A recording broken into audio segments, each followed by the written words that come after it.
کر سکی ہیں اور ان کی غیر موجودگی میں یہ پروگرام جو ہے وہ میں کر رہی ہوں. سو ناظرین، حکومت ہو یا تحریک انصاف، سب کی نظریں پنجاب میں ہونے والے 17 جولائی کے ضمنی انتخابات پر ہیں. دونوں اپنی اپنی سطح پر جیت کے دعوے کر رہے ہیں. فواد چودھری کا دعویٰ یہ ہے کہ 20 نشستوں پر تحریک انصاف کو برتری حاصل ہے اور تحریک انصاف ضمنی انتخابات جیت کر 22 تاریخ کو پنجاب کے وزیر اعلیٰ کے لیے ہونے والے انتخاب میں اپنا وزیر اعلیٰ منتخب کرے گی. ایسے میں 17 جولائی کے انتخابات بہت اہمیت حاصل کر چکے ہیں. اب کیا تحریک انصاف اپنا وزیر اعلیٰ لا پائے گی؟ اور کیا حمزہ شہباز کی وزارت اعلیٰ واقعی خطرے میں ہے؟ اور اس سے بھی اہم سوال یہ ہے کہ اگر تحریک انصاف کو ضمنی انتخابات میں شکست ہوتی ہے تو کیا وہ نتائج تسلیم کریں گے؟ ایسے میں جب وہ پہلے ہی پنجاب حکومت پر دھاندلی کا الزام بھی لگا رہے ہیں اور عمران خان بار بار الیکشن کمیشن پر تحفظات کا اظہار کر چکے ہیں، حکومت کے لیے مہنگائی درد سر بن گئی ہے.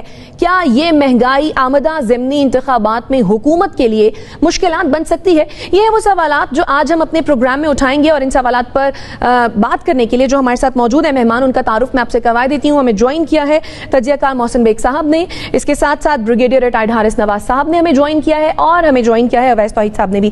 آپ تمام مہمانوں کے وقت کا بہت شکریہ. اویس صاحب، آپ کی جانب آؤں گی. کہیے گا، کل جو خان صاحب نے جلسہ کیا، ظاہر ہے ارلی الیکشنز کے لیے دباؤ ڈالنے کے لیے ہی کیا، لگ رہا ہے کہ حکومت پریشر لے رہی ہے؟ جی شائستہ، شکریہ. آپ دیکھیں، ظاہری بات ہے کہ ایک شو تو عمران خان صاحب کا بڑا لیولی ہوتا ہے، بڑا ہوتا ہے، کراؤڈ پلر، ہی از کریزمیٹک پرسنالٹی، اور ان کے چاہنے والے جو ہیں ان کے ساتھ جڑے ہوئے ہیں.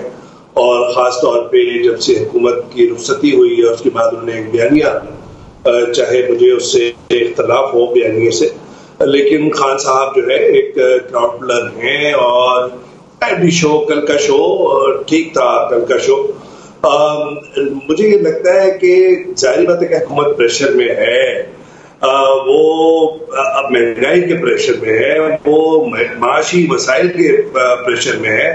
وزیر داخلہ خود کہہ چکے ہیں کہ جی $1 ارب کے لیے ہمیں تکنی کا ناچ نچا رہے ہیں IMF.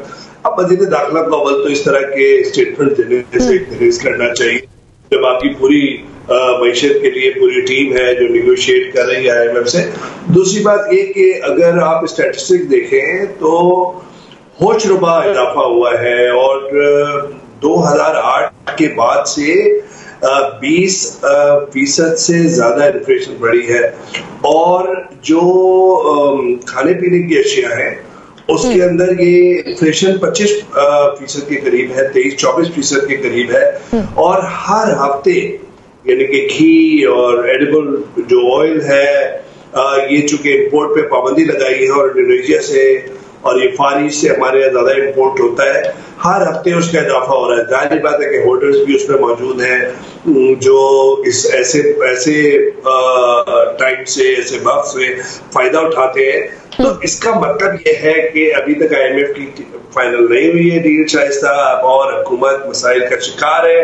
خان صاحب ظاہری بات ہے کہ ان کا جو انقلاب تھا وہ اب دھرنے اور لانگ مارچ سے اب احتجاجی تحریک میں آ گیا، اور انہوں نے بھی مہنگائی کے خلاف احتجاج کرنے کا جو پلان ہے وہ ایک بیسکلی مومنٹم کو قائم رکھنا چاہ رہے ہیں. مومنٹم انہوں نے ایک دم ہائی پچ پہ لے گئے تھے. ظاہری بات ہے کہ ان کو وہاں پہ ڈیزائر ریزلٹس نہیں ملے. وہ تو چاہ رہے تھے کہ جی وہ اسٹیبلشمنٹ اور حکومت کو گھٹنے بل مجبور کر دیں کہ وہ فی الفور انتخابات کریں. جب وہ نہیں ہوا تو اس ویسا کل کے جلسے سے آپ کو لگا کہ وہ مومنٹم ابھی تک برقرار رکھا ہوا ہے خان صاحب نے؟ خان صاحب کوشش کر رہے ہیں، اور جو سپریم کورٹ سے ایک ڈیسیشن آیا جس سے ایک سیاسی تصفیہ ہوا، میں نہیں سمجھتا کہ اگر قانونی ماہرین کی رائے لیں آپ تو یہ قانونی نکات سے زیادہ ایک جو فریقین تھے ان کے درمیان ایک تصفیہ سپریم کورٹ نے کیا. اور مجھے بذات خود جو لاہور ہائی کورٹ کا ڈیسیژن تھا وہ بالکل ہی illogical لگ رہا تھا کہ جب 17 جولائی کے آپ کے 20 جو انتخابات ہیں وہ رہتے ہیں، 5 کی نوٹیفیکیشن نہیں ہوئی جو ریزرو سیٹس پہ خواتین ہیں اور مائنورٹی سیٹس پہ، تو اس کا مطلب ہے کہ سیاسی عدم استحکام تو رہتا. اگر آپ وزیر اعلیٰ بنا بھی دیتے اور 36 گھنٹے کے اندر انہوں نے حکم دے دیا تھا کہ جی آپ ریکاؤنٹ بھی کر لیں اسمبلی کے اندر اور اس کے بعد حلب بھی لے لے تو میں سمجھتا ہوں کہ سیاسی عدم استحکام موجود رہتا. اس وقت ایک غیر یقینی کی صورتحال نے گرپ کیا ہوا ہے پنجاب کو بڑے صوبے نے, اور یہ میک اور بریک کی صورتحال ہوگی جب 17 جولائی کو 20 ضمنی انتخابات ہوں گے سیٹوں پر, اور نون لیگ کے لیے اتنا آسان نہیں ہوگا. ان کے دعوے ہیں, ان کی برتری ان کو لگ رہا ہے, الیکٹیبلز ہیں, سب کچھ ہے, لیکن ان ٹرن کوڈز کو جن کو انہوں نے ٹکٹس دیا ہے, ظاہر بات ہے کہ سپورٹرز اور ورکرز کا دل نہیں مان رہا ہوگا, اور وہ ایک مشکل حالات ہے, اور حکومت ہے ظاہری بات ہے معاشی مسائل میں گری ہوئی ہے. تو مجھے یہ لگتا ہے کہ خان صاحب جو ہے جو جلسہ کل کیا ہے, جو آگے بھی کریں گے, وہ مومنٹم رکھنے کے لیے, برقرار رکھنے کے لیے انتخابات میں کر رہے ہیں کہ انہیں پتا ہے کہ ضمنی انتخابات میں اگر ان کے فیوریبل ریزلٹس آ گئے, جو ایک ریموٹ پاسبلٹی ہے لیکن ایک پاسبلٹی ہے, اس کے بنیاد پر وہ وفاقی حکومت کو بھی فارغ کر سکتے ہیں اور مجبور کر سکتے ہیں.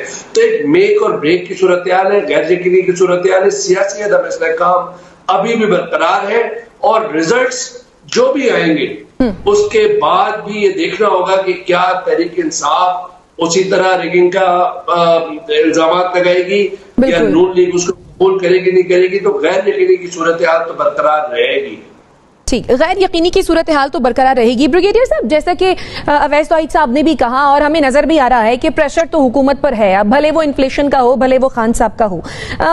جلد سے ملک گیر احتجاج اور مہنگائی جو بڑھ رہی ہے وہ ہم دیکھ ہی رہے ہیں. اس پریشر سے کیا لگتا ہے کہ حکومت ارلی الیکشن کی طرف جا سکتی ہے, یا یہ پریشر حکومت کو ارلی الیکشن کی طرف لے جائے گا؟ شائستہ, اس میں 2-3 چیزیں اہم ہیں. نمبر 1 بات یہ ہے کہ سپریم کورٹ ڈیسیژن تو ڈیفینیٹلی ایک خوشائن ہے, چلیں کم از کم انڈرسٹینڈنگ سے ڈیسیژن ہو گیا اور اس نے آرڈر بھی کر دیے, تب ٹھیک ہے. ڈپینڈ یہ کرتا ہے اس الیکشن پہ جتنا بھی ہوگا 17 جولائی کو کہ یہ کتنا فیئر اور فری ہوتا ہے, ڈسٹرکٹ ایڈمنسٹریشن کیا اس میں کوئی انوالو ہوتی ہے کہ نہیں ہوتی ہے, اور test of election commission of Pakistan کہ یہ کتنا اس میں اچھے طریقے سے, ٹرانسپیرنٹ طریقے سے فری اور فیئر الیکشن کرواتے ہیں. ایک تو یہ عام بات ہے, اور اگر یہ واقعی فیئر الیکشن ہوتا ہے تو پھر کسی کو بھی اعتراض نہیں کرنا چاہیے. One should accept as a big heart کہ چاہے وہ پی ایم ایل این جیتے یا پی ٹی آئی جیتے, وٹ ایور ہیپنس, لیکن یہ پی ٹی آئی کے لیے بہت اہم الیکشن ہے. اچھا, لیکن بریگیڈیئر صاحب یہ بھی تو ایک مسئلہ ہے نا کہ تعین کون کرے گا کہ جو انتخابات ہوئے ہیں وہ فری اینڈ فیئر ہوئے ہیں؟ دیکھیں, یہ بات یہ کہ اگر ابھی وہاں پر پہلے سے ہی ڈسٹرکٹ ایڈمنسٹریشن کے ایس پی کو, ڈی سی کو, اسسٹنٹ کمشنرز کو پہلے پوسٹ کیے گئے ہیں, یہ الیکشن کمیشن کا کام ہے. آئی ہیو نو آئیڈیا کہ پوسٹ ہوئے ہیں یا نہیں ہوئے ہیں, اس سے بہت پتہ چل جائے گا. اور اس کے بعد کیونکہ پہلے ہی الیکشن کمیشن پہ کافی وہ اٹیک کیے جاتے ہیں, یہ ان کے لیے بھی ایک بڑا ٹیسٹ کیس ہے کہ وہ کیسے اس کو کرواتے ہیں, اور اس سے پتہ چلے گا کہ کیا پنجاب کی پالیٹکس کدھر جا رہی ہے. اور اس میں اگر پنجاب میں کسی وجہ سے آپ کو پتہ ہے کہ اس وقت پی ایم ایل این کے جو ارکان ہیں وہ خوش نہیں ہیں, اگر وہ منعقد ارکان کو ٹکٹ دیے ہیں اور وہ پی ٹی آئی کے لوگ تھے جن کو پی ایم ایل این نے ٹکٹ دی, ان کو ووٹ نہیں دیں گے, یہ ایک بہت بڑا ڈائلما ہوگا. دیکھنا یہ کہ کہاں کس حد تک یہ الیکشن میں جا کے اس کا رزلٹ کا پتہ چلتا ہے. نمبر 2 بات یہ ہے کہ پریشر عمران خان صاحب نے ڈالا ہوا ہے, جلسہ ان کا کامیاب ہوا, وی آل نو, ہم نے خود دیکھا ہے, معلوم کیا ہے, لیکن اس کے بعد سب کچھ ڈیپینڈ کرتا ہے کہ پی ایم ایل این کتنا سپورٹ کر رہی ہے. مہنگائی کر کے لوگوں کو واقعی مہنگائی بہت زیادہ ہو گئی ہے, اور یہ ان کو بہت نقصان ہو رہا ہے, پی ٹی آئی کو بہت فائدہ, اور کل انہوں نے اس پہ کیش بھی کافی کیا, اور جس کی وجہ سے یہ الیکشن میں دیکھنے کیا ہوتا ہے. لیکن زیادہ ڈیپینڈ کرے گا 15 جولائی کے بعد, جب بورڈ آئی ایم ایف کا یہ پروف کرتا ہے جو بھی ان کے شرائط مانتے ہیں کرتے ہیں, اور اس کے بعد ایکچوئل مہنگائی کہاں پہ جاتی ہے. جو ہی پیسہ آ جائے گا حکومت کے خزانے کے اندر, دیٹ از اے ٹائم کہ اب ڈیپینڈ یہ کرتا ہے کہ پی ایم ایل این کے خود سوچتے ہیں جی ہمارے ارلی الیکشن کرا دیتے ہیں, بیکاز یہ جو پولیٹیکل انسٹیبلٹی ہے یہ اکنامک انسٹیبلٹی کے لیے بہت نقصان دہ ہے. پولیٹیکل حالات ٹھیک ہوں گے تو اکنامکلی ہم بہتر ہوں گے. تو یہ دونوں چیزیں سوچنی ہے, بٹ یہ end of July is going to be very very crucial for Pakistan political and economic stability.